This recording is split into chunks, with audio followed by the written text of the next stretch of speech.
Welcome back. Today's video is actually written and recorded as a review for One Piece chapter 1044. However, if you're looking for someone to just talk about how great Luffy's awakened powers are and to fully analyze this new Gear 5 form, you've arrived at the right video. Unfortunately, nothing important happened this week, so I'm not really sure we have much to talk about. Oh my god! Okay, it's happening! Everybody stay calm! What's the procedure, everyone? What's the procedure? Stay calm! More seriously, I don't even know where to begin with this conversation, as I'm not sure I've completely processed what we just saw. As a weekly reader since Water 7, I can honestly say this is the most I've ever been at a loss for words after reading a new chapter. And so on that note, I actually apologize, this review is coming a few days late. It took me longer than usual to formulate my thoughts. Of course, there have been bigger and more important moments. The deaths of Mary, Ace, and Whitebeard, the separation of the crew on Sabaody, and the 2-year time skip, just to name a few. But this chapter delivered one of the most genuinely surprising twists in the series to date, and I honestly didn't know what to think or feel the first time through. But fortunately, I've had some time to process after rereading the chapter half a dozen times, and now I'm ready to give you my thoughts. Right up front, I'm going to say I really enjoy what we've seen of Awakened Luffy so far, and though I have a few questions about how Luffy's abilities will continue to evolve moving forward, I think there's a lot of potential here for Oda to progress the story in some really interesting ways. I also think we may have received some hints about the deepest lore in the One Piece world, which we'll discuss later in the video. But before getting started, let me quickly say welcome if you're new to the channel. I do weekly One Piece chapter reviews, theory videos, and discussions. So if you're interested, please consider subscribing. It really helps this channel grow, and I really appreciate your support. So now getting into the discussion, honestly I can't wait, so let's just jump right to the main topic, Luffy's awakening. There's a lot here to analyze, but I want to take a minute to just say how much I genuinely love this development. And the more times I reread this chapter, the more I appreciate just how adeptly Oda interweaves powerful thematic motifs into his storytelling. But more fundamentally, reading One Piece is such an enjoyable experience, largely because Oda consistently demonstrates such passion for his own story and characters. It's very clear Oda enjoys writing One Piece just as much as we enjoy reading it. As we'll discuss in a few moments, Luffy's awakening means the bounds of his abilities have increased. As physicist Willie Caron states in chapter 218, anything man can imagine is possible in reality.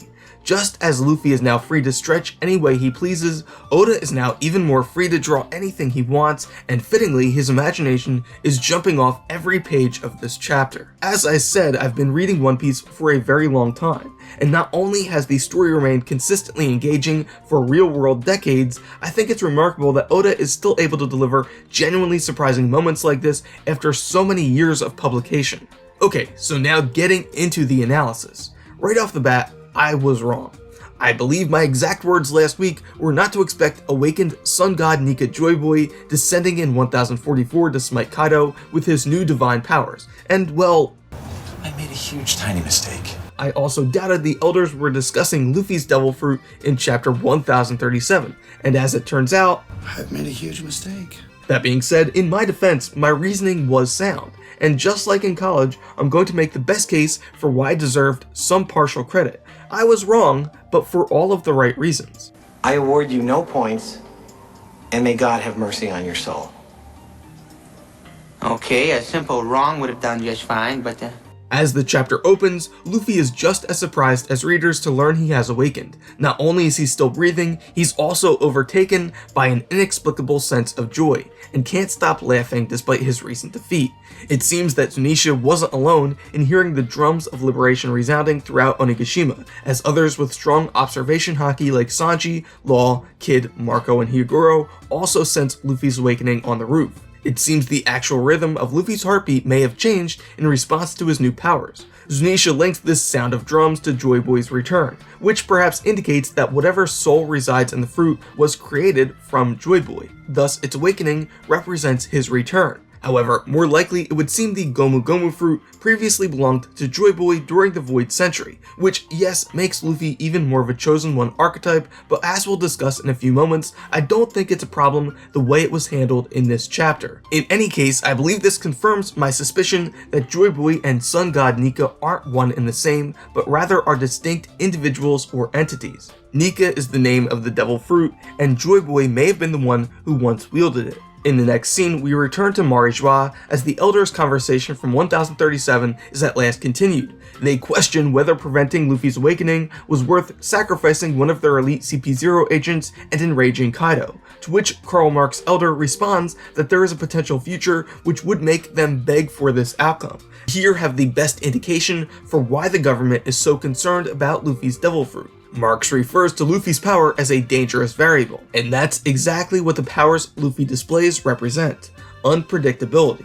In the past, I suggested the Elders could be the last of the original 20 kings, and that although the world government is responsible for oppressing the world in the present, the founders did not band together with evil intent. There's a lot to unpack in this scene, and in future videos, I'll explore a lot of these ideas in greater depth. I believe the 20 kings likely banded together with noble intent, but were manipulated by Lord Emu, and thus are now entrapped by an 8 centuries old Faustian bargain. The Elders seem to be primarily concerned with maintaining a balance of power. They seem to view the world government as an apparatus to maintain this balance, and are willing to suffer the existence of piracy as long as the actions of the key players can be at the very least anticipated and neutralized, if not controlled entirely. Prior to the rise of the worst generation, the emperors, warlords, and marines had been locked in an intractable stalemate, but the past 2 years have become increasingly turbulent. Luffy and the Straw Hats exposed and foiled Crocodile's plot to overthrow Alabasta, which opened up his warlord position. Blackbeard then saw an opportunity and turned over Ace, incurring Whitebeard's wrath and triggering the Battle of Marineford, all so that he could amass power for himself and begin his climb to the top. Law, Kid, and others also made waves as they worked their way through Paradise, and now the worst generation has completely destabilized the new world. Luffy and Law irreversibly broke the gears of power. All of which is to say the old order is rapidly crumbling, and the Elders are trying desperately to weld together again the failing elements. While this could be explained by their own selfish desire to remain in their lofty perch in the Holy Land, I think more fundamentally this speaks to their fear of Lord Emu. They don't want to risk angering the world's secret king. The Elders aren't pursuing further conquest, at least for the time being. Above all else, they want stability, predictability, and Luffy's power is the antithesis of predictability. He's referred to as a dangerous variable, and that's exactly why the government is so afraid of his power awakening. Simply put, it's chaos theory, or the butterfly effect. Small disturbances or variations in complex systems are amplified over time to produce completely unpredictable results. A butterfly flaps its wings on one side of the world, causing a hurricane on the other.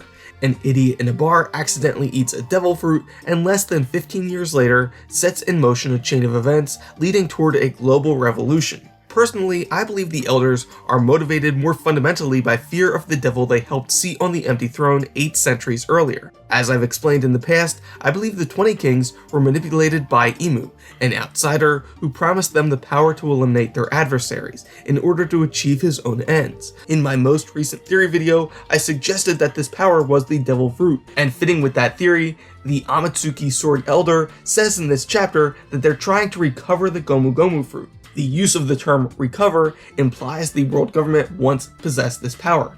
In fact, it says that they've been trying to reacquire it for 800 years, ever since the end of the Void Century. Perhaps much like Roger's final words, JoyBoy's Devil Fruit was released into the world following his execution, thus sowing the seeds for the world government's demise.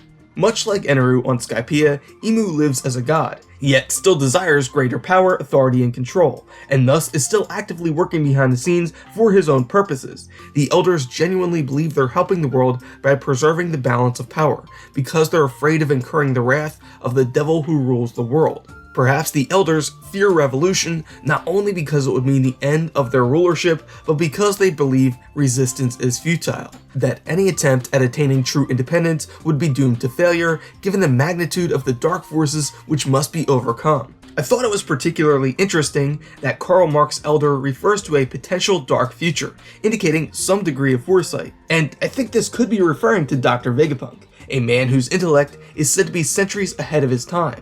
I have a theory video coming out this week as part of my ongoing Kaido series, which explores Vegapunk's motivation in depth, but the term future certainly seems to come up a lot in reference to the world's premier devil fruit researcher. I think this perhaps suggests Vegapunk has the ability to see into the future through either some supernatural or scientific process, which both informs the world government's leaders and motivates his own actions. Perhaps Vegapunk's intellect is quite literally from centuries in the future. Perhaps his miraculous inventions and discoveries in part arise from his ability to peer or shift his consciousness forward through time. If this assertion is correct, perhaps Vegapunk's clairvoyance is less certain or defined than the prophetic predictions made by those like Charlie, and is more like a probability cloud. Think Doctor Strange in Avengers Infinity War, predicting the probability of a particular outcome. Forward in time, to view alternate futures, to see all the possible outcomes of the coming conflict. Vegapunk isn't a prophet like Charlie, but he can see the futures, and many possible futures there are. Difficult to see. Always in motion is the future.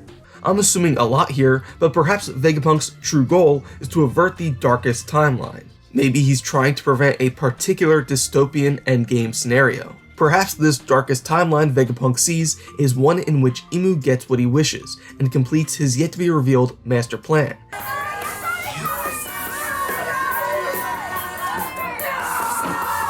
A terrible dystopian future which Vegapunk and the Elders are trying to avert. Although the Elders believe Luffy's awakening introduces a chaotic variable in their otherwise perfectly deterministic, controllable system, perhaps Vegapunk feels or even knows differently. It's all an illusion. When we have control again. You never had control. That's the illusion. Over the past several weeks, I said I was resistant to the idea that Luffy's Devil Fruit was the one feared by the 5 Elders based on Oda's response to a reader question from the Volume 65 SBS, but my concern was directly addressed in this week's chapter as the Elders referred to Luffy's awakened Devil Fruit as not the most powerful, but the most ridiculous, which is the exact word Oda previously used to describe Luffy's abilities in Volume 65. Luffy's fruit was indeed the power being discussed in chapter 1037, meaning its true name is not the Gum Gum fruit, but the Hito Hito, or human fruit, Model Nika, or Smile. His ability is also reclassified from Paramethea to Zone, which has some pretty big implications we'll discuss in a few minutes. Another reason I doubted Luffy's ability was going to be renamed was because he has consistently demonstrated the properties of rubber, and Awakening doesn't produce brand new, completely unrelated abilities. That concern was also addressed as the Elders clearly state the Nika fruit indeed imparts its wielder with the properties of rubber, allowing them to fight any way they please, or in other words, however they imagine. This means the actual nature of Luffy's power isn't exactly changing, despite the change in name and classification. I don't agree with the sentiment that Luffy possessing multiple gears or forms is equivalent to the various forms of Zone Fruit. In fact, I have a feeling this is the main reason Oda classified Katakuri as a special Paramethea rather than a Logia, in order to prepare readers for Luffy's reclassification. Blackbeard's ability also deviates from the properties of other Logia powers in certain ways, namely that his physical form isn't altered despite his elemental powers. Luffy, like Chopper and Sengoku, the other two characters with Hito Hito fruit, deviates from these standard form variations possessed by other Zone Fruit users. We see that there are certain abilities which blur the lines between categories, which leads me to believe that their taxonomy is based not only on the properties of the abilities they confer, but also perhaps the living materials from which they were made. What this chapter makes clear is that the Elders don't fear Luffy's ability because it's the most powerful, but because it's the most unpredictable. Luffy can now fight however he pleases, or use his ability to accomplish anything he imagines. What do you want? I'm gonna make some weird. Though I didn't anticipate the change in nomenclature, the actual abilities on display seem perfectly in line with Luffy's power set up until this point. The world government is an apparatus designed to control the world, likely to serve Imu's yet-to-be-revealed ultimate goal. The Elders are primarily concerned with maintaining the status quo, and the mythical Nika fruit introduces uncertainty, chaos. It's notable that the name Nika was hidden, but doesn't really reveal the true nature of Luffy's power.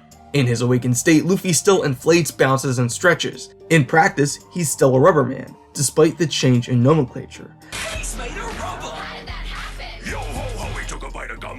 The real danger in the name Nika is that it gives people hope. As Mihawk said, Luffy's most dangerous strength is his ability to inspire loyalty, winning friends and allies wherever he goes. The name Nika means grin or smile, And fittingly, Luffy's fruit is so named because his strange rubbery powers stretch smiles across people's faces, which I actually suggested as a possibility in last week's video. Luffy brings joy to people and gives them hope in a brighter future, a new dawn. It inspires them to band together to pursue freedom, and that terrifies the Five Elders. Ultimately, the biggest reason I didn't expect or particularly want Luffy's fruit to be the subject of the Elders' concern in chapter 1037 arose from a fundamental misunderstanding. I thought they were implying the power in question was the most powerful in the world, in the conventional sense, something more akin to Kaido, Whitebeard, Big Mom, or Law. Make no mistake, Luffy has indeed leveled up, but any concerns I had about how this development could affect Luffy's relative level of strength were directly addressed in this week's chapter. Luffy is not a god. In fact, this chapter makes clear Sun God Nika and JoyBoy were two distinct individuals, even if JoyBoy once possessed Nika's Devil Fruit. The Sun God is a mythological concept in the One Piece world, just like the Phoenix or the Azure Dragon. Now, I do think there is a very real question of whether or not these mythological beings ever truly lived in the One Piece world, which I discussed at length in a theory video I posted earlier this week. JoyBoy only lived 800 years ago, but the timeline of the One Piece world extends back even farther. As noted, the Sea Circle calendar starts 1500 years before the present. The prior epoch was referred to as the Age of Heaven. This is when the Lunarians likely lived atop the Red Wall in their so-called Land of Gods. Is it possible other mythological beings like the Azure Dragon and this Sun God Nika lived during that time period, or do these beings and their corresponding Devil Fruit powers simply arise from man's imagination? I was actually very surprised by Luffy's ability being reclassified as a mythical zone. I released a video a few days ago exploring the topic of what Devil Fruit are and how they work in depth, so I won't get too deep into that topic in today's video. But it's interesting the Elders state all zone fruit have a will of their own. This fits with the idea that Devil Fruit are made from living components, and the fact that Luffy's fruit is described as permitting him to stretch and fight any way he imagines reminds me of the phrase, anything man can imagine is a possibility in reality, attributed to physicist Willie Caron in chapter 218. Importantly, we get our first look at Awakened Luffy in action on full display in this week's chapter, and although many of the techniques he used were more or less in line with an Awakened rubber ability, I wasn't expecting the future Pirate King to go full Looney Tunes. While I understand some might not like this cartoon aesthetic, I actually think it fits quite well here. To me, this feels perfectly in line with the established tone throughout the series. One Piece has never been dark and gritty.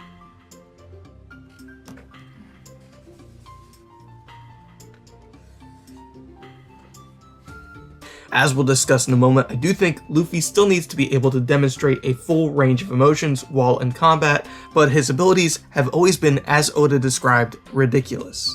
Anime and manga in general actually derived inspiration from early Disney cartoons like Mickey Mouse, and so to me these references to early American cartoons feel like sort of an homage. Tezuka took inspiration from Disney, Akira Toriyama took inspiration from Tezuka, and Oda took inspiration from Toriyama. One Piece was always fundamentally intended to be lighthearted, so in that sense, it's tonally consistent for Awakened Luffy to turn into a Tom and Jerry cartoon. That being said, the Roger Rabbit antics on display as Luffy reaches down into Onigashima, throws Kaido around, and bounces back his Burrow Breath all serve to make the entrance of Awakened Luffy impactful and memorable. Despite the fact that Luffy seems to overpower Kaido in this chapter, I don't think their fight is going to come to a quick conclusion. Luffy has never simply shown up with a brand new power and then quickly defeated an opponent. Gear 3 did not end his fight with Lucci. Gear 4 didn't immediately end his fight with Doflamingo.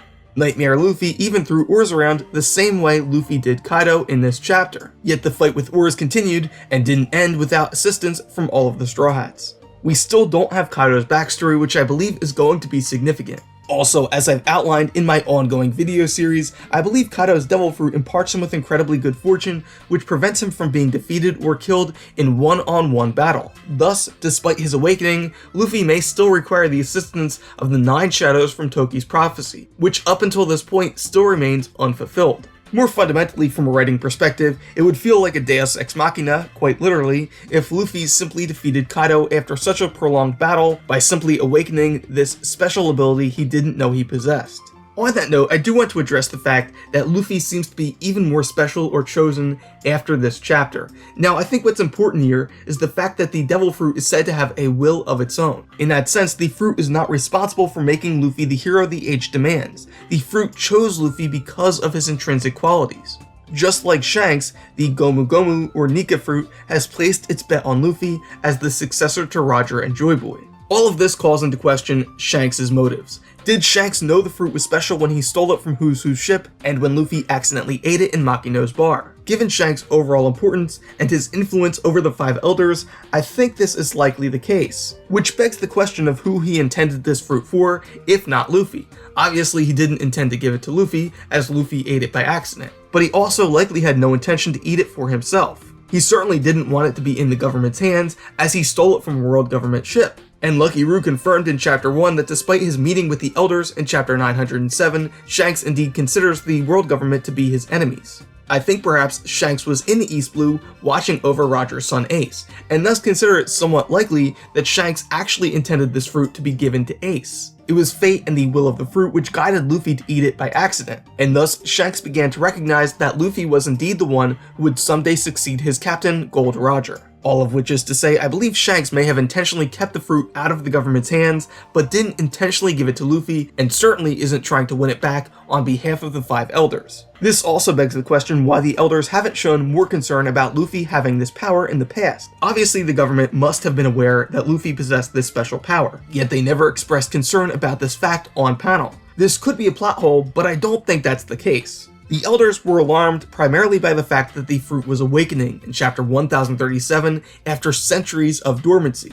Although Luffy possessed this power, they likely did not want to make any waves because they didn't think it was realistic the fruit would awaken in the present. Further, as the Elders stated, the fruit has a will of its own and has evaded their grasp for 8 centuries. They thus likely considered any effort to reclaim Luffy's fruit would have turned out, well, fruitless. My only nitpick here is the fact that the foreshadowing wasn't really built up enough. That isn't to say I don't believe Oda planned this. Clearly this is something he has planned for a very, very long time. It feels very organic to the story he's been telling and fits perfectly with all of the established themes in the story. I only wish that the person to deliver the exposition about Nika, in this case Who's Who, could have been introduced earlier in the series, perhaps even 1 or 2 arcs earlier. But that's a relatively minor nitpick compared to the overall picture here. As I said, Luffy's awakening does feel perfectly organic with the story Oda has been telling up until this point, and thus it's really not that big of a deal that it wasn't foreshadowed enough in advance. Plus, there have been plenty of hints that the sun and smiles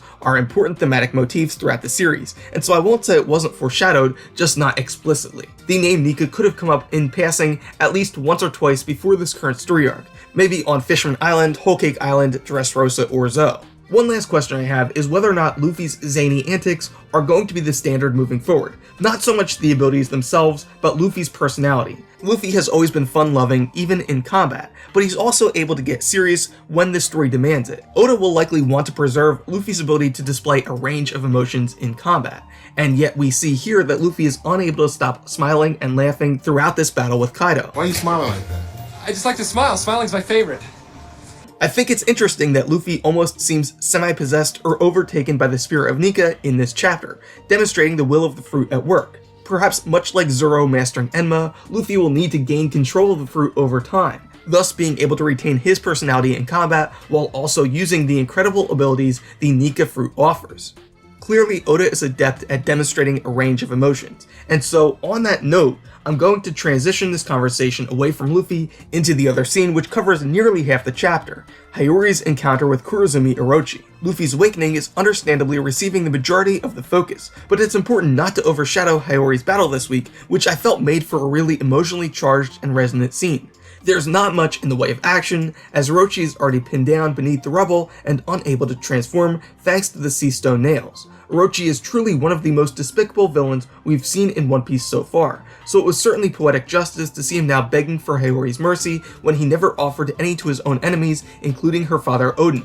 As Orochi tries to worm his way out of his fate, Hiyori reminds him of the pain he inflicted on her family and that which he forced her father to endure, which makes the moment when she removes her fox mask to reveal her face all the more impactful. The calm tone of her dialogue building up to this moment makes for a great contrast to the mix of rage and anguish she displays after she's unmasked. I was happy to see Oda dedicate so much panel time to Hiyori, particularly focused on the emotional weight of her father's tragic death. Although Momo has received the majority of the attention throughout this story arc, Hiyori has equally inherited her father's legacy and will, so it's fitting she's the one to finally confront Wano's despotic shogun. Last week I noted the fact that a small ember of Kanjuro's grudge survived Big Mom's descent through Onigashima, and that it could continue to smolder, ultimately detonating the now abandoned bombs beneath the castle. However, it turns out whatever residual Kurozumi grudge endures instead returns to Orochi, and ultimately sets him ablaze. It's rather fitting that Orochi's demise comes at the hands of the very person he corrupted and twisted to do his bidding. This is a topic I'm going to discuss at length in upcoming videos, but as the new world has progressed, Oda has repeatedly emphasized the empty end state of the cycles of abuse and hatred exemplified by the centuries-old conflict between the Kurozumi and Kozuki. Orochi's ancestors committed a crime for which they faced justice, but the bitter resentment which followed the Kurozumi for centuries made Orochi and Kanjuro susceptible to being manipulated or radicalized. Kanjuro's formless burning grudge, much like Hody Jones, demonstrates that those who give in to hatred and resentment are ultimately hollowed out and left completely empty. Unforgiveness breeds contempt and perpetuates this cycle, which has some pretty interesting narrative implications, as the same pattern must be broken on a global scale, particularly concerning the celestial dragons. Kanjuro was hollowed out by the death of his family and became an empty vessel, who was then filled with the rage and hatred of the Kurozumi clan by Orochi, and now 20 years later, that grudge has sealed Orochi's own fate. Hiyori may be the judge, but Orochi is essentially his own executioner. That being said, I'm still not quite sure Orochi is dead. Denjiro has now been missing for more than 30 chapters, and I can only imagine he made his way toward Hiyori's present location. Odin's second sword, Ame no Habakiri, famous for slaying the Yamato no Orochi of legend, still hasn't appeared, and as I said previously, I think there needs to be some type of resolution for the Kurozumi clan as a whole to reconcile them with the other clans of Wano. After all, regardless of the past crimes of the Kurozumi, it was the unjust persecution Kanjuro faced which ultimately left him empty and susceptible to Orochi's manipulation. The same may be said of Doflamingo, who was made worse by the bitter anger the Don Quixote family experienced after renouncing their nobility. It's also interesting to note that Orochi refers to the blob itself as Kanjuro, which could mean nothing, but also calls into question the scene where the two first met and Kanjuro was rendered a formless blob before the elders of the Kurozumi clan.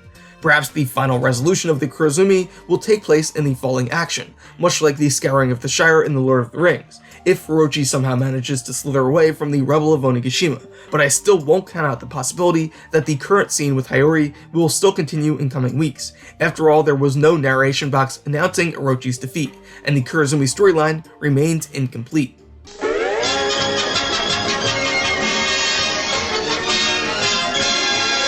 And so that's all for this chapter review. Thank you for watching. Overall, I thought this was an excellent chapter, and I'm really interested to see where things go from here. I think chapter 1045 is going to be particularly telling in terms of how Luffy's fight with Kaido will progress moving forward. So thank you for watching this video. If you liked it, please leave a like. If you want to be notified when future videos are posted, please consider subscribing, and remember to hit the bell icon to turn on notifications. It really helps this channel grow, and I really appreciate your support. But most important, I'd love to hear your thoughts about Awakening, Gear 5, and everything else in this chapter. So make sure you let me know your thoughts down in the comments.